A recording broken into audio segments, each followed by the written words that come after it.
क्या हाल चाल है? ठीक हो? तो सब पे मेरा चैनल अदनान टीवी HD और मैं हाँ थोड़ा अपना अदनान। और जो दोस्त मेरे चैनल ते नवे हैं प्लीज़ सब्सक्राइब और लाइक ज़रूर कर दिया सन। ते अज दा व्लॉग करने अज दा व्लॉग बड़ा मज़ेदार होने वाला। अज असीं आए हैं चाचा नूर को। चाचा नूर पहले मेरे किरलू टीवी जिस टाइम आई ना उस टाइम ये करदा ही चाचा मंजूर सिंह किरलू करदा ही कम। ते चाचा मंजूर सिंह किरलू तो फौत हो गया, अल्लाह उन्हें जन्नत या आला मकाम अता फरमावे। मैं भी फौत होने वाला। नहीं इंशाल्लाह कोई गल नहीं। अच्छा ते चाचे नूर असीं मैं दोबारा रलाया अपनी टीम में इंशाल्लाह। ते तुहाडे वीरावां दी मैनू हेल्प ही चाहिए सी, तुहाडे वीरावां दी मैनू तावन चाहिए। असीं सब्सक्राइब जरूर किया करो। ते इंशाल्लाह असीं बना रहे हैं अपने हुण फिल्मां ते फनी ड्रामे। ते चाचा नूर जड़ा है ना मेरे नाल होई पिया। ते चाचा नूर दा मेन किरदार हो सी, मेन मेरा एक्टर जड़ा है ना चाचा नूर हो सी। उस तो बाद नादा मुंशी हो सी, उस तो बाद खालिद माही हो सी, उस तो बाद मैं तुहाडे रुलदा मुलदा आया वा दरअसल इंशाल्लाह। अज असीं स्टार्ट किया माशाल्लाह। अज असीं स्टार्ट करदे पे। ते सिंगर खालिद माही जनाब तुसीं आ जाओ साडे नाल। जी सिंगर खालिद माही नाल आन पे। ते सिंगर खालिद माही भी नाल हैं साडे। इंशाल्लाह साडी जे इब्तदा होंदी पई है जी बाबा अब्दुल हकीम दरबार तो। ते इंशाल्लाह तुसां बिरा साडे नाल तावन जरूर करेआ, साडे चैनल सब्सक्राइब जरूर करेआ। ते चाचा नूर दी कहानियां उस चाचा नूर दे सारे डायलॉग उस इंशाल्लाह ते तुहानू इसे चैनल ते विखे इंशाल्लाह साडे लड़की नाल ही गल हो गई है। मॉडल ही आंदियां पईयां दो लड़कियां।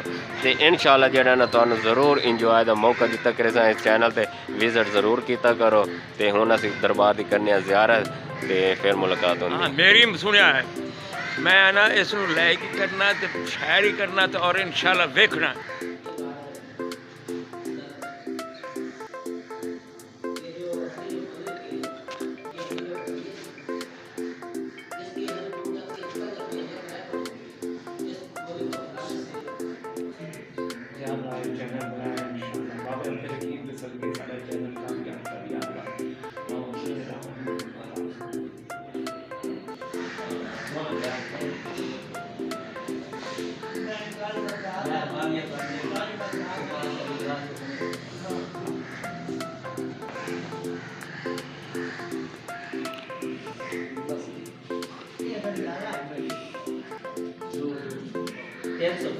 जी दोस्तों असीं हुण कर ली बाबे अब्दुल हकीम दी ज़ियारत। हुण असीं चलदे पे वापस। ते चाचा नूर कर ली ज़ियारत ते खालिद माही कर ली ज़ियारत। हुण असीं जाने पे वापस अपने स्टोर ते। ते जेड़ा ना फोन आंदा मैं फोन सुन लवां कहंदा है पिया। अस्सलाम वालेकुम। हाँ जी अदनान बोलदा पिया। क्या हाल है? अच्छा दोस्तों मेरे दोस्त का फ़ोन है वो अमदे पैन जा रहे हैं शहबाज मेरे भाई हैं पे बहुत अच्छे मेरे दोस्त हैं पे डेनमार्क तो हैं पे। तो उन्होंने लाहौर एंड कैश कैरी के नाम तो लाहौर उन्होंने डेनमार्क अपना बिजनेस है पिया। और थोड़ी देर तक मेरे को पहुँचते पे तो इंशाल्लाह तो लाइव भी खाने इंशाल्लाह पहुँचने वाले। तो बस मेहमान आ गए तो इंतज़ार की घड़ियाँ ख़त्म, मेहमान आ गए जी।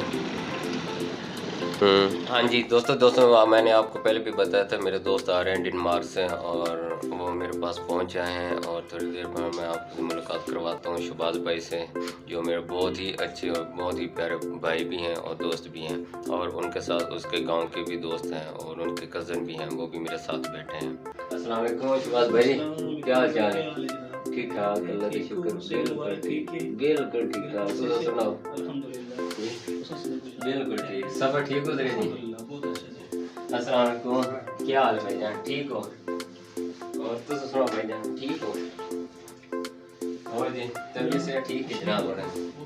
बिल्कुल ठीक ठाक अल्लाह का शुक्र है यार, बिल्कुल सब ठीक ठाक अल्लाह का शुक्र है, बिल्कुल ठीक ठाक जी तुम्हारी दुआवां नाल बिल्कुल ठीक। और तो सब भाईजान दसो ठीक हो? सफर ठीक गुजरे जी? कोई टेंशन तो नहीं होगी? और सुनाओ शहबाज भाई? बिल्कुल ठीक, बिल्कुल अचानक ही प्रोग्राम बनाया जी? अच्छा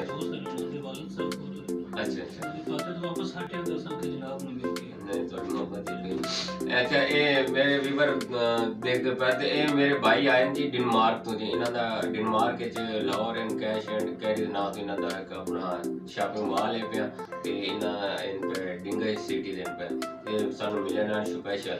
ते ते भाई होर दी मोहब्बत है साढ़े कोल आए साढ़े को तशरीफ लाया ते भाई होरी आए अपने इलाके अपने कज़न नूं नाल लेके आना और अपने दोस्तां नूं नाल लेके आ भाई होर ते तुसां मेरे दोस्त जितने भी मेरे भाई मेरे चैनल सब्सक्राइब कर दो लाइक कर दो शेयर कर दो इंशाल्लाह नेक्स्ट व्लॉग फिर मुलाकात होगी।